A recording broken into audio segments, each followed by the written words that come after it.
नमस्कार, मैं हिमांशु मिश्रा और आप देख रहे हैं द इनसाइड स्टोरी। तो 19 मई 12 जून के बाद अब आखिरकार फाइनली पटना में 23 जून को विपक्ष की बैठक होने वाली है। ललन सिंह जो कि जेडीयू के अध्यक्ष हैं, उन्होंने इस बात की जानकारी देते हुए ये बताया है कि राहुल गांधी और मल्लिकार्जुन खड़गे भी इस बैठक में इस जो विपक्ष की रणनीति बन रही है 24 को लेकर इसमें शामिल होंगे। और इस महागठबंधन की बैठक में ममता बनर्जी हों और तमाम जो विपक्ष के नेता हैं वो इसमें शामिल रहेंगे। तो इसी को लेकर आज बात करेंगे। डॉक्टर संजीव त्रिवेदी जी वरिष्ठ पत्रकार हमारे बीच है। संजीव जी, फाइनली क्योंकि मैंने बताया तीसरी बार जो है ये बैठक हो रही है, 2 बार पहले टल चुकी है, अब ये बैठक हो रही है, कांग्रेस इसमें शामिल है।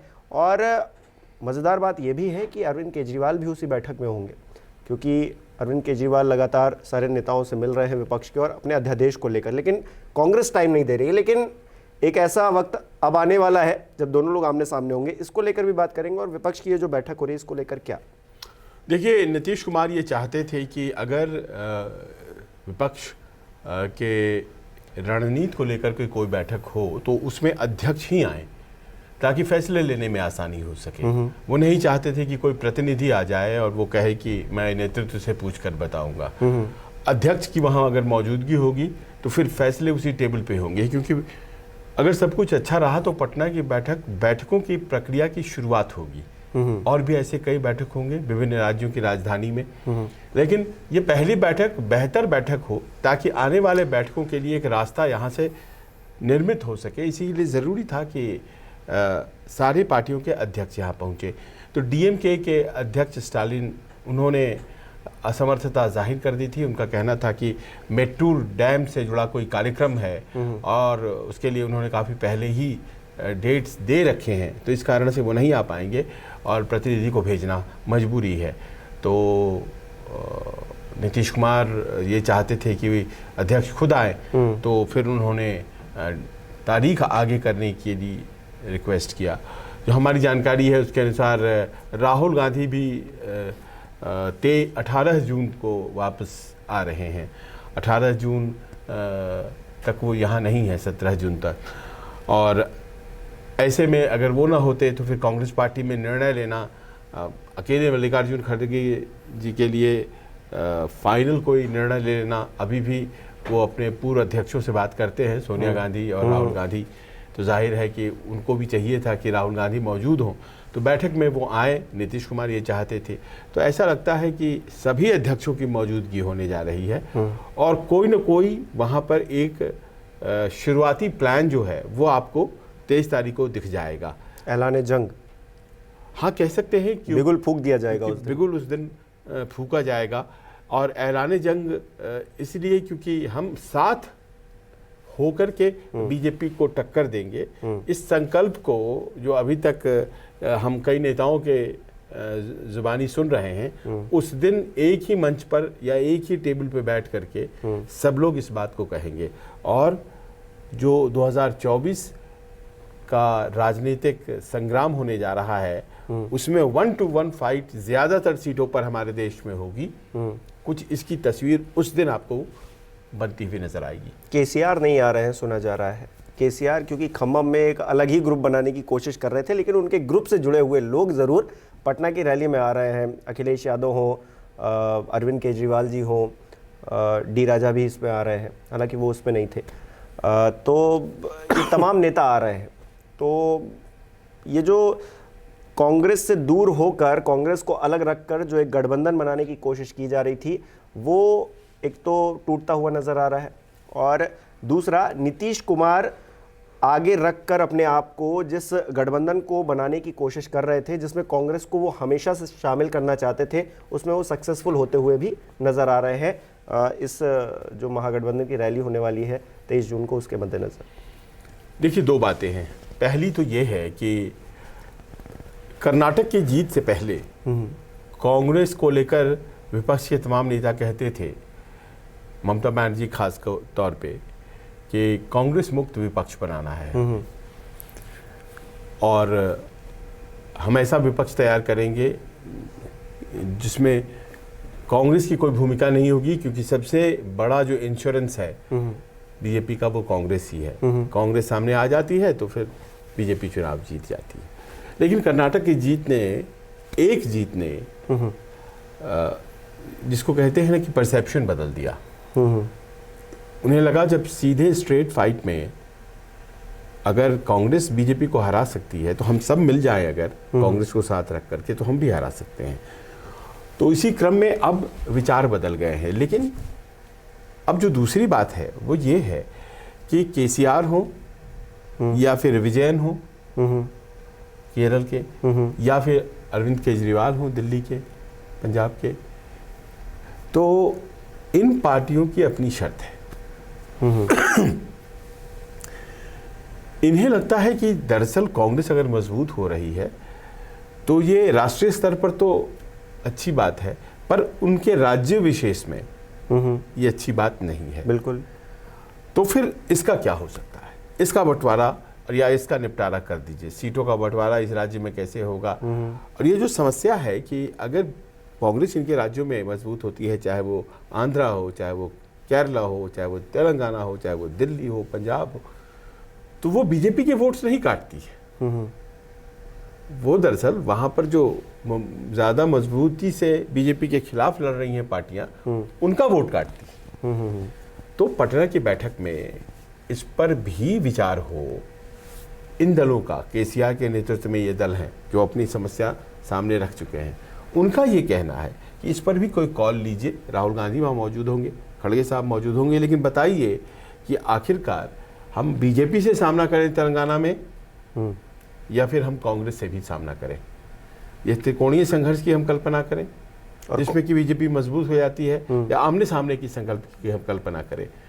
तो ऐसे राज्य दिल्ली भी उसी तरह से है और पंजाब भी उसी तरह से है। तो उनको ये कल्पना करना मुश्किल पड़ रहा है कि हम दोस्त कैसे हो सकते हैं अगर हम कांग्रेस से चुनाव लड़ते हैं। और कांग्रेस का जो स्थानीय नेतृत्व है, पंजाब में हो या दिल्ली में हो, वो इसी बात को लेकर तो चिंतित है। और जब अध्यादेश पर एक मत होने की जो जिक्र हो रहा है, उसमें कांग्रेस नेतृत्व तो कुछ खुलकर फैसला नहीं कर पा रहा है, या फिर सामने बिल्कुल कि हाँ हम साथ हैं या फिर नहीं है साथ।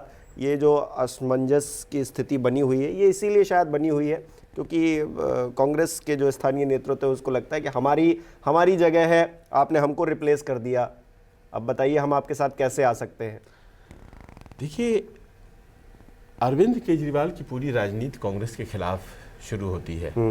अरविंद केजरीवाल ने अपनी राजनीतिक जमीन कांग्रेस विरोधी नीतियों के तहत जमाई। आज की तारीख में कांग्रेस को 2 जगहों से बेदखल करके उन्होंने राज्य सरकार बनाई है। हालांकि पहली सरकार कांग्रेस के साथ ही बनाई थी दिल्ली में।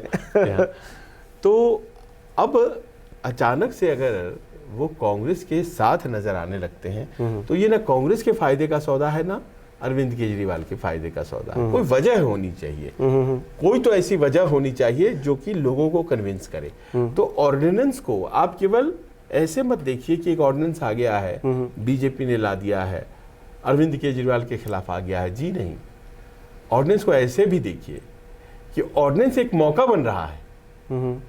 अरविंद केजरीवाल सबों के तक पहुंच रहे हैं, सबों का समर्थन हासिल कर रहे हैं। अरविंद केजरीवाल कांग्रेस के घर पहुंच रहे हैं, उनके अध्यक्ष के पास जा रहे हैं, उनके अध्यक्ष का समर्थन हासिल कर रहे हैं। ये कल्पना के परे था। अगर ये ऑर्डिनेंस ना आता तो कोई वजह नहीं होती, लेकिन ऑर्डिनेंस आया है तो इसका एक पॉजिटिव इस्तेमाल किया जा रहा है अरविंद केजरीवाल द्वारा। खास तौर पे विपक्ष के नेताओं में अरविंद केजरीवाल ही एक ऐसा चेहरा थे जो साथ नजर नहीं आ रहे थे। हम मतलब आप तमाम और नेताओं का जिक्र करेंगे, मान लीजिए अखिलेश यादव है, वो हैं भी नहीं भी हैं, लेकिन अरविंद केजरीवाल का जिक्र करेंगे तो वो बिल्कुल नहीं थे। लेकिन ये अध्यादेश, आप सही कह रहे हैं कि इस अध्यादेश ने एक ऐसा मौका बना दिया है कि वो अब विपक्ष के साथ हो सकते हैं इस मुद्दे को लेकर, और फिर क्योंकि एक बार कॉम्प्रोमाइज हो जाएगा किसी चीज़ को लेकर तो चीज़ें आगे बढ़ सकती हैं। देखिए, एक के बाद एक चीज़ें अपने आप होती चली गई। अध्यादेश जब तक नहीं आया था तब तक ममता बनर्जी, अखिलेश यादव, अरविंद केजरीवाल और केसीआर ये अलग गुट नजर आते थे। अचानक से नीतीश कुमार ने जब अभियान अपना शुरू किया तो सबसे पहले वो ममता बनर्जी के पास गए, ममता बनर्जी को कन्विंस किया कि भाई विपक्ष अलग रहेगा तो फिर आप भूल जाइए कि आप माफ करें, भारतीय जनता पार्टी को टक्कर दे पाएंगे। और जैसे ही ये अध्यादेश आया, ये लॉजिक अरविंद केजरीवाल को सबसे ज्यादा समझ में आने लगी कि टक्कर केवल जमीन पर नहीं दी जाती है, सांसदों को भी साथ लाना पड़ेगा। अगर सांसद है राज्यसभा में उनके, अध्यादेश पर अगर फैसला ले लेती है बीजेपी की सरकार की लाना है और इसे पास करा देना है, जो कि उन्होंने करना पड़ा है, क्योंकि संसद सत्र के लगने की 6 सप्ताह के भीतर कराना पड़ता है, किसी भी अध्यादेश को कानून का रूप देना पड़ता है। तो ये बात अरविंद केजरीवाल को जैसे समझ में आई, उन्होंने कांग्रेस पे हमले करना बंद कर दिया है। और ये सारी बातें विपक्षी एकता की मदद में बहुत निर्णायक भूमिका निभा रही हैं। अपने आप चीज़ें विपक्षी एकता की तरफ बढ़ रही हैं और नीतीश कुमार को फायदा हो रहा है। मैं आजकल देखता हूँ जातीय जनगणना की बात अखिलेश भी बहुत मजबूती से करते हैं, राहुल भी बहुत मजबूती से करते हैं। अखिलेश यादव ने बस चला दिया है लोक जागरण, जिसमें कि उन्होंने कहा है कि जातीय जनगणना की बात जो है मैं रथ के माध्यम से लोगों तक ले जाऊंगा। ये सारे प्रयास जो है वो नीतीश और तेजस्वी करते थे बिहार में। तो एकता जो विपक्षी होती है वो जाहिर है कि वो नीतियों की होती है, एकता विचारधारा की एकता होती है। तो वो एकता की फॉर्मल बैठक से पहले ही नजर आने लगी है, क्योंकि एक ही स्वर में आप सबों को बोलता हुआ सुनते हैं और सब लोग ये चाहते हैं कि 23 की बैठक सक्सेसफुल हो जाए। तो ऐसे में मानकर चलिए कि भारतीय जनता पार्टी बहुत इन खबरों से प्रसन्न नहीं होगी। वो हमेशा इस तरह के प्रयासों को शक की निगाह से देखती है जिसमें कि सभी दल एक होकर किसी एक को टक्कर दें। उनके पास यकीनन ये मौके आएंगे राजनीतिक रूप से कि वो जनता के पास जाएंगे और कहेंगे कि साहब देखिए सब हमको घेर के हमें हराना चाहते, हम अकेले हैं। लेकिन उससे ज़्यादा बड़ा ख़तरा है, और वो ख़तरा ये है कि इस देश में जितनी भी सामाजिक न्याय और आर्थिक उन्नति के दृष्टिकोण के साथ पार्टियां हैं, वो पार्टियां जब एकजुट होती हैं तो नुकसान होता है। 23 की बैठक का भी ऐलान ही हुआ है, अब उसमें लोग शामिल होंगे, तो क्या इस बात को माना जा सकता है कि क्योंकि तेजस्वी भी इस बात का जिक्र कर चुके हैं, हाल फिलहाल में अखिलेश यादव भी इस बात का जिक्र कर चुके हैं कि जहां पर जो मजबूत है वो वहां पर लड़े, तो इन लोगों के नज़रिए से यही रहता है कि हम, क्योंकि तेजस्वी कहते हैं कि हम क्योंकि बिहार में मजबूत हैं अगर, तो हम वहाँ पर ज़्यादा सीटों के साथ लड़ेंगे। तो एक कॉम्प्रोमाइज़ वाली जो सीटों के बंटवारे को लेकर जो चीज़ें हैं, पेज तो असल वहीं पर फंसता है। बाकी सारी चीज़ें हम एक साथ हैं, 2019 में भी देखा गया कि हम सब एक साथ हैं, लेकिन सब एक साथ नहीं थे। ये चक्कर तो यहीं पे फंसता है सीट बंटवारे को लेकर, क्योंकि हर पार्टी ज़्यादा से ज़्यादा चुनाव में अपने कैंडिडेट उतारना चाहती है, ये एक सच है। तो क्या कांग्रेस कॉम्प्रोमाइज़ करेगी? जो 200 वाला जो एक बात निकल कर सामने आई थी कि 200 सीटों पर कांग्रेस लड़े, बाकी विपक्ष को लड़ने दे। देखिए, जो जहां है मजबूती से लड़े में एक पेच है। जो कहना चाह रहे हैं वो कह नहीं रहे हैं। दरअसल वो कहना चाह रहे हैं कि अगर हम किसी राज्य में मजबूत हैं तो हमें ये ना कहा जाए कि नहीं आप मजबूत हैं तो कांग्रेस को भी आप कुछ सीट दीजिए। ये है दरअसल, जैसे उत्तर प्रदेश, अगर अखिलेश मजबूत है तो अखिलेश कांग्रेस को सीट क्यों दें? ये है इसका मतलब ममता बनर्जी अगर वेस्ट बंगाल में मजबूत है तो वो कांग्रेस को क्यों सीट दें? मतलब पूरी ठसक के साथ कि हमसे कोई कहे ना और हम लड़ेंगे पूरी, पहले ही हम हैं साथ में आपके, लेकिन आप हमारा साथ दीजिए। उल्टा गठबंधन का यह अर्थ नहीं होगा कि ममता बनर्जी कांग्रेस के लिए सीटें पश्चिम बंगाल में छोड़ेंगी या समाजवादी पार्टी उत्तर प्रदेश में छोड़ेगी। गठबंधन का यह अर्थ नहीं होना चाहिए। इसीलिए इसको शब्दों को घुमा करके कहा जाता है, जो जहां मजबूत हो वो वहां लड़े। जाहिर है कि जो जहां मजबूत होगा वही वहां लड़ेगा, इसमें कई ये तो लाइन जो है कांग्रेस और विपक्ष के साथ साथ बीजेपी पर भी यही लाइन अप्लाई होती है।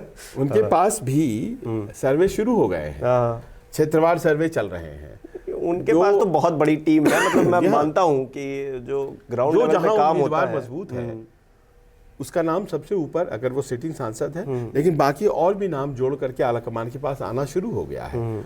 सीटों को भी उन्होंने ग्रीन, येलो और रेड जोन में डिवाइड कर दिया है, जिसमें कि जो रेड जोन होता है वो बड़ा डिफिकल्ट है, सीट को जीतना बड़ा मुश्किल है, नहीं जीत हो पा रही है। येलो में जीते तो हैं लेकिन हो सकता है छिन जाएगा, और ग्रीन में वो सीटें जिस पर भारतीय जनता पार्टी मजबूत है, तो वहाँ भी काम चल रहा है। केंद्रीय मंत्रियों तक को जिम्मेदारी दी गई है कि भाई है, वो घूम रहे हैं। तो भारतीय जनता पार्टी ने तो काम शुरू कर दिया है, कांग्रेस अभी बैठक करने जा रही है। लेकिन ये समस्या तो है कि अगर मान लीजिए मजबूत है केसीआर की पार्टी बीआरएस तेलंगाना में, तो कांग्रेस क्यों उनसे लेगी सीट? लेकिन कांग्रेस कह सकती है कि मुख्य विपक्ष हम हैं, हम अब आपकी तरफ हो जाएंगे, तो हमें सीट तो मिलनी चाहिए, बिना उसके काम कैसे चलेगा हमारा? अब ये जो है यहीं पर ट्रिकी पॉइंट है कि आखिर एकोमोडेट कैसे करेंगे। भीतर से तेलंगाना वाले केसीआर भी नहीं चाहते हैं कि कांग्रेस लड़े, क्योंकि वो सीट वोट ही काटती है। एक चीज़ ये भी कि मान लीजिए कि ऊपर का नेतृत्व गठबंधन कर लेता है, लेकिन क्या उनके वोटर भी गठबंधन कर लेंगे, ये बड़ा सवाल है। क्योंकि वो समाजवादी पार्टी और बहुजन समाज पार्टी का गठबंधन हो, वो भी सक्सेसफुल नहीं रहा। कांग्रेस और समाजवादी पार्टी का गठबंधन हो, हमने जिस तरह से देखा उत्तर प्रदेश के अंदर, वो भी सक्सेसफुल नहीं रहा। यानी कि जीत की गारंटी मिल जाएगी हम अगर गठबंधन में चुनाव लड़ रहे हैं, तो ऐसा नहीं है। हाँ, पर प्रदर्शन बेहतर होगा इसकी गारंटी तो है। अब देखिए, आपने उत्तर प्रदेश का ही उदाहरण दिया। उत्तर प्रदेश में बीएसपी और एसपी साथ आ गए 2019 में। साथ आए तो बीजेपी की सीटें जो हैं वो घट गई और विपक्ष की सीटें बढ़ गई। कांग्रेस हालांकि हार गई, वायनाड की सीट नहीं जीत गई और अमेठी की सीट हार गई, लेकिन कांग्रेस वहां पर फैक्टर नहीं थी, वहां फैक्टर बीएसपी और सपा थे। तो बीएसपी और सपा जब मिले तो वो 15 सीट जीत करके आए लोकसभा की। लेकिन बीजेपी को हार कहाँ मिली? देखिए, यूं हो गया कि बीजेपी ने जो सोचा था कि अगर बीएसपी और सपा मिल जाते हैं तो हमारे प्रति सहानुभूति बढ़ेगी और हमें सीट वोट ज़्यादा मिलेंगे। वोट ज़्यादा मिले बीजेपी को 2019 में, वोट तो 2014 की अपेक्षा ज़्यादा मिले। बीजेपी को 2019 में वोट मिले 49%, उससे ज़्यादा 2014 में। चलिए, पहले चुनाव में मोदी जी के 2014 के, तो उस वक्त वोट मिले थे उन्हें मात्र 42%। 7% वोट बढ़ गए बीजेपी के इन 5 सालों में। 2014 से लेकर 2019 में सीटें 18 घट गई। सीटें 62 लेकर के आए थे, जो कि पिछले यानी कि 2014 के लोकसभा में अकेले कांग्रेस ने 71 सीट जीती थी और 2 सहयोगी अनुप्रिया पटेल की मदद से 73 सीट हो गई। लेकिन इस बार क्या गलती की गुंजाइश रहेगी विपक्ष के लिए? क्योंकि इस बार जिस तरह से बयान सामने आते हैं या तमाम चीज़ें आती हैं, वो एक लगता है कि करो या मरो वाली स्थिति में है, कि हम केंद्र से बहुत परेशान हैं और केंद्र ने ये नहीं किया, केंद्र ने वो नहीं किया। तो जो विपक्षी पार्टियां एक तरह से कहूँ तो कुलबुला रही हैं, बिलबिला रही हैं कि मोदी जी या फिर बीजेपी जो सरकार है वो सही से नहीं चला रही। तो इस बार जो स्थिति है उसमें चूक की कोई गुंजाइश रही अगर, तो दिक्कत बढ़ जाएगी। और अब देखिए, चूक तो तभी होगी जब राहुल के लिए जो प्लान इन्होंने तैयार किया है और सहमति मांगेंगे, वो प्लान राहुल गांधी को एक्सेप्ट हो जाए। अब देखिए, इनका प्लान यह है कि 474 सीटें हम आमने सामने लड़ेंगे, यानी कि 543 में से विपक्ष 474 सीटों पर सीधे बीजेपी को टक्कर देगी। लेकिन बाकी की जो सीटें हैं उसमें यह ना हो कि विपक्ष भी लड़ा और कांग्रेस भी लड़ रही है। कांग्रेस को गठबंधन का हिस्सा बनाना पड़ेगा, वो पूरे देश में है। तो विपक्ष भी लड़े और कांग्रेस भी लड़े तो बीजेपी आसानी से जीत जाएगी। तो संयोजक तो बना दिया गया है। अभी नीतीश जी को खाली बस घोषणा होनी बाकी है, लेकिन उनके सामने सबसे बड़ी जो समस्या है वो यही है कि कांग्रेस को कन्विंस कैसे करें। कांग्रेस को कन्विंस करना पड़ेगा कि साहब आप बहुत कम सीटों पर लड़िए। तो इनकी योजना है कि 475 सीटें हम आमने सामने की लड़ाई में लड़ेंगे, बाकी की सीटें जो हैं वो त्रिकोणीय होंगी ही। जैसे YSR रेड्डी भी लड़ेंगे, कांग्रेस भी लड़ेगी, बीजेपी लड़ेगी, KCR भी लड़ेंगे, कांग्रेस भी लड़ेगी, बीजेपी भी लड़ेगी। कुछ राज्य ऐसे हैं, पर 474 सीटें, 475 सीटें ऐसी हैं। तो पटना की बैठक में ये भी फैसला आना है कि साहब हम आपको 244 सीटें दे सकते हैं ज़्यादा से ज़्यादा कांग्रेस को, उससे ज़्यादा हम आपको नहीं दे सकते, आप डिजर्व भी नहीं करते। क्या कांग्रेस मान जाएगी? लोग कहते हैं राहुल गांधी तो तैयार है, लेकिन उनके टीम के लोग तैयार नहीं हैं। उन्हें लगता है कि आधे से भी कम सीट पर लड़ने का मतलब ये हो जाता है कि हमारी रसूख बाजार में ख़त्म हो गई। अरविंद केजरीवाल मनवा ले जाएं और पंजाब में सीट दें और दिल्ली में सीट दें, हो सकता है ये कॉम्प्रोमाइज़ फार्मूला हो, अभी हमें नहीं पता है। 23 तारीख को पता चलेगा। लेकिन कहीं ना कहीं कांग्रेस थोड़ा जीटरी फील कर रही है कि लेकिन वो सीटें चुनना जहां पर हम जीत सकते हैं और उन पर जीत हासिल करना, अगर हम कहते हैं 244 सीटों में से अगर 200 भी जीत जाते हैं, मतलब क्योंकि आपको चुनना है कि कहां कहां आप मजबूत हैं, और वहां जीत जाते हैं तो आपका रसूख अभी से तो ज्यादा ही होगा। हाँ, पर ये तो अभी से तो बहुत ज्यादा सांसद हो जाएंगे। प्रैक्टिकल बात, इसको ऐसे देखिए कि 198 सीटों पर कांग्रेस और बीजेपी पिछली दफा साथ एक दूसरे के खिलाफ लड़े थे, और आंकड़े जो हैं वो हैं कि 176 के आसपास ही, उसमें से 176 बीजेपी जीत गई थी और करीब 20 सीटें ही कांग्रेस जीत पाई थी। तो आमने सामने की लड़ाई में हमेशा भारतीय जनता पार्टी को लाभ होता है कांग्रेस की अपेक्षा, और इसीलिए कांग्रेस चाहती भी है कि राहुल गांधी मुख्य विपक्ष रहें। उनकी ये एक उत्कंठा भी होती है। इसीलिए कोई एक फार्मूला नहीं है, आप सब एक साथ हो जाएंगे और सब हरा देंगे बीजेपी को, ये भी नहीं है। हम लोगों ने देखा यूपी में 2019 में 42% वोट था बीजेपी का, 2014 में 2019 आते आते वो 49%। यानी कि सीधी सीधी गणित नहीं है, 1+1 2 हो रहा है, ऐसा भी नहीं है। कहीं पर 1+1 11 भी हो रहा है और कहीं पर 1+1 कुछ भी नहीं बच रहा है। तो ये जो संयोग बन रहा है, 23 तारीख को जो बैठक होगी उसमें चर्चा तो होगी कि आखिरकार कैसे गठबंधन का क्या स्वरूप रहे और गठबंधन को लेकर आगे किस तरह की प्लानिंग की जाए कि जो गठबंधन है वो आगे जाके मजबूती के साथ भारतीय जनता पार्टी के खिलाफ चुनाव लड़ पाए। लेकिन सवाल वही है कि सीटों को लेकर क्या बात बन पाएगी। आपको क्या लगता है हमें कमेंट करके ज़रूर बताएं। बहुत बहुत शुक्रिया।